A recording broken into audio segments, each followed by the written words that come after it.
तो hello and welcome everyone, this is your friend Nitish Kumar. कैसे हैं आप सभी?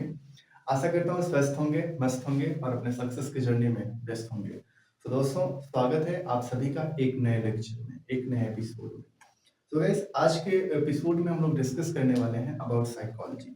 क्या इंट्रोडक्शन ऑफ साइकोलॉजी, यानी कि साइकोलॉजी के बारे में हम लोग पूरा डिटेल में इस एपिसोड में डिस्कस करने वाले हैं।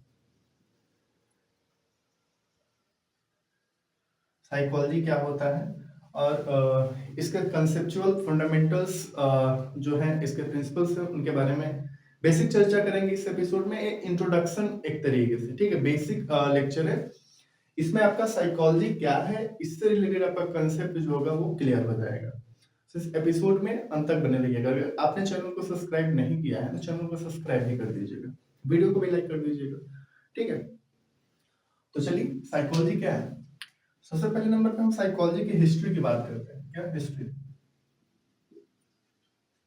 अगर हम हिस्टोरिकल बैकग्राउंड की बात करते हैं तो साइकोलॉजी जो होता है प्री साइंटिफिक पीरियड के पहले किसका ब्रांच हुआ करता था? Psychology was the branch of philosophy. Psychology was the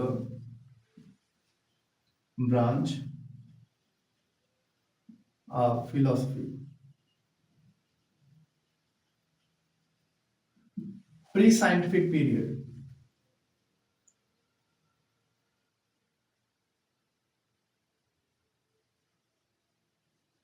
okay, pre scientific period से पहले जो था साइकोलॉजी किसका ब्रांच था? वो फिलोसफी का ब्रांच था। किसका ब्रांच था? वो फिलोसफी का ब्रांच था। लेकिन आगे गया और 1879 एक दौर आया। 1879 1879 अब एक यहाँ पे मनोवैज्ञानिक निकल के आते हैं जिनका नाम होता है विल्हेल्म वुंट। क्या नाम है उनका? Wilhelm Wundt. विल्हेल्म वुंट, ठीक।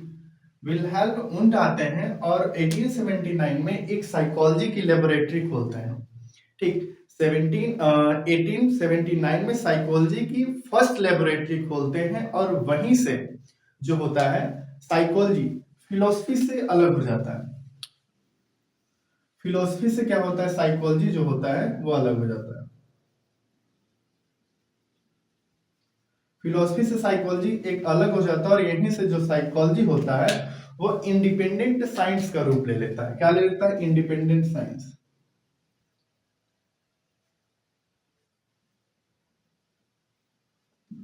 इंडिपेंडेंट साइंस का रूप ले लेता है साइकोलॉजी, ठीक है। तो यह रहा छोटा सा एक हिस्टोरिकल बैकग्राउंड अबाउट साइकोलॉजी का। सो psychology was a branch of philosophy pre scientific period, यानी कि प्री साइंटिफिक पीरियड से पहले साइकोलॉजी जो था वो फिलोसफी का ब्रांच हुआ करता था, ठीक है। बट जैसे ही दौर आगे गया, ठीक 1879 में विल्हेल्म वुंट नाम के एक वैज्ञानिक आते हैं, एक दार्शनिक आते हैं और उन्होंने फर्स्ट लेबोरेटरी खोलते हैं, ठीक। फर्स्ट लेबोरेटरी खोलते हैं और वहीं से जो साइकोलॉजी होता है और साइकोलॉजी इंडिपेंडेंट साइंस के रूप में अपनी पहचान बना लेता है और एक आत्मनिर्भर विज्ञान के रूप में अध्ययन किया जाने लगता है। और यहीं पे अगर क्वेश्चन आता है who is the father of psychology, तो आप यहाँ पे डेफिनेटली यहाँ पे आप आंसर दे सकते हैं विल्हेल्म वुंट जो है ये साइकोलॉजी के फादर के रूप में कंसीडर किए जाते हैं, ठीक है। अब आगे चलते हैं और हम लोग डिस्कस करते हैं साइकोलॉजी वर्ड के बारे में कि ये साइकोलॉजी जो वर्ड है इसका क्या मतलब होता है। तो साइकोलॉजी गाइस एक्चुअली देखा जाए तो दो शब्दों से मिलकर बना है। पहला है आपका साइक और दूसरा है लोगोस,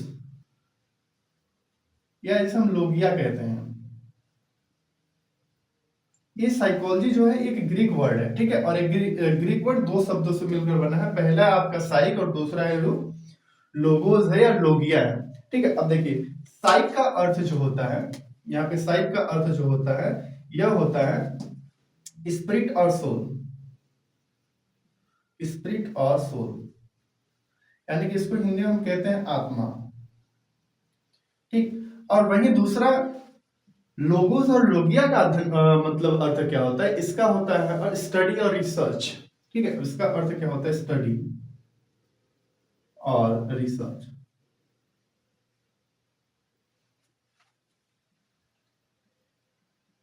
ठीक, यानी कि अध्ययन। तो हम यह कह सकते हैं कि साइकोलॉजी जो होता है यानी कि मनोविज्ञान जो होता है वो आत्मा का अध्ययन होता है, मन का अध्ययन होता है वैज्ञानिक रूप से। ठीक है, सो इसकी अगर हम एक्यूरेट डेफिनेशन करें तो what is psychology? Psychology is the study of soul. अगर हम वर्ड पे जाएं, इस अगर शब्दावली को अगर हम डिस्कस करते हैं, समझते हैं, तो हम कह सकते हैं कि psychology is the study of soul, यानी कि मनोविज्ञान जो है वो आत्मा का अध्ययन है। बट और थोड़ा सा और इसको हम डिफाइन करते हैं और भी थोड़ा सा कॉम्प्रिहेंड करते हैं, तो हम लोग ऐसे डिफाइन कर सकते हैं इसको कि psychology is the scientific study of human mind, human behaviour. Okay, हम कह सकते हैं कि मनोविज्ञान जो होता है वो मानसिक प्रक्रियाओं और मानव व्यवहार का एक अध्ययन होता है इन अ साइंटिफिक मैनर, यानी कि साइंटिफिक रूप से। ठीक है, सो यह रहा गाइस साइकोलॉजी की डेफिनेशन।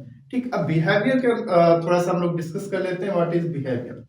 ठीक, सो देखिए क्या होता है, psychology is the study of human behaviour and mental process. ठीक है, एक बेसिक डेफिनेशन इसकी दी जाती है। साइकोलॉजी जो होता है मानव व्यवहार और मानसिक प्रक्रियाओं का अध्ययन होता है साइंटिफिक रूप से। अब यहाँ पे दो चीजें आती हैं, आपका पहला आता है बिहेवियर,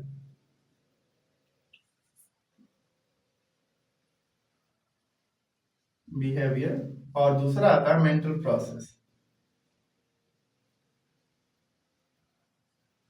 यानी कि psychology is the study of human behaviour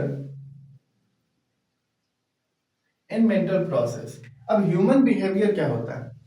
behaviour को एक्चुअली अगर हम थोड़ा सा डिस्कस करते हैं, देखिए ये बिहेवियर और मेंटल प्रोसेस एनिमल्स का भी इसको मतलब अध्ययन किया जाता है, human as well as animal. Okay, so behaviour क्या होता है? Behaviour is the internally coordinated response. Okay, यानी कि जो बिहेवियर होता है वो इंटरनली कोऑर्डिनेटेड रिस्पॉन्स होता है of whole living organism, individuals और group to internal and external stimuli. ठीक है, किसी उत्तेजना के ऊपर, इंटरनल या एक्सटर्नल स्टिमुलाई के ऊपर, ठीक है, एक कोऑर्डिनेटेड रिस्पॉन्स से क्या होता है, उसका बिहेवियर के रूप में सामने आता है। एक उदाहरण के रूप में इसको समझते हैं, बरसात का मौसम है, कोई पर्सन आगे बढ़ रहा है, ठीक है, मतलब वो चल रहा है। अब उसको अचानक से गड़गड़ाहट की आवाज सुनाई देती है, थंडरस्टॉर्म की आवाज सुनाई देती है। अब क्या होता है कि जब बहुत तगड़ी गड़गड़ाहट की आवाज सुनाई देगी तो ये क्या है, थंडरस्टॉर्म एक तरीके से क्या है, एक तरीके से स्टिमुलस है। ठीक है, अब इसके ऊपर उसका कैसा रिस्पॉन्स होगा? ठीक है, कैसा रिस्पॉन्स होगा? एक्शन होगा कि इन एक्शन होगा, कोई प्रतिक्रिया देगा कि नहीं देगा, तो इसका यह बिहेवियर हो जाएगा। ठीक है, जैसे मान लीजिए थंडरस्टॉर्म हुआ बहुत तगड़ा, अगर एक्शन करेगा तो तुरंत क्या होगा कि अपना कान ढकेगा और तुरंत आगे की तरफ भागेगा और जहां पे छावनी होगी यानी कि कहीं कवर्ड प्लेस पे जाकर के स्टे करेगा।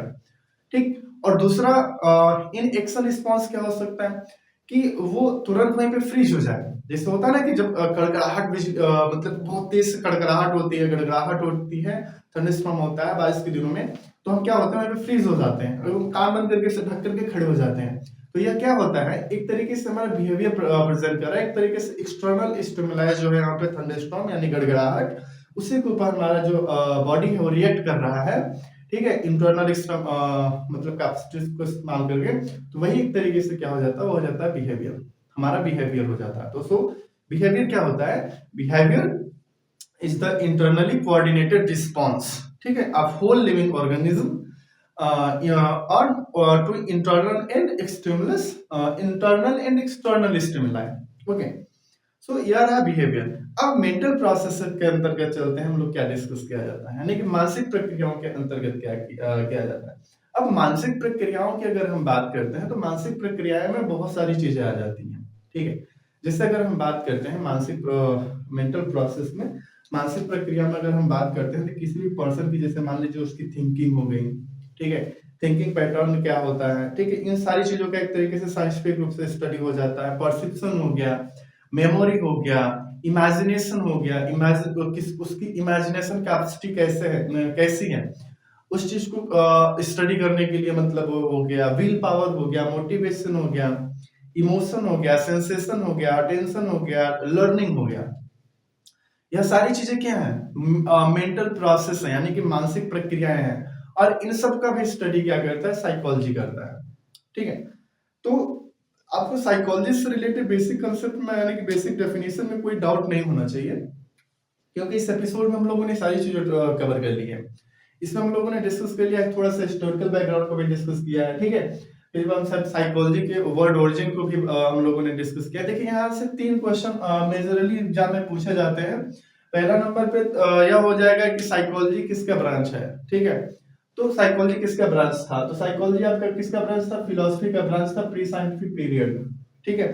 दूसरा क्वेश्चन है यहाँ आ जाएगा कि साइकोलॉजी जो है फिलोसफी से कब अलग हुआ, ठीक। तो साइकोलॉजी जो फिलोसफी से अलग हुआ आपका 1879 में।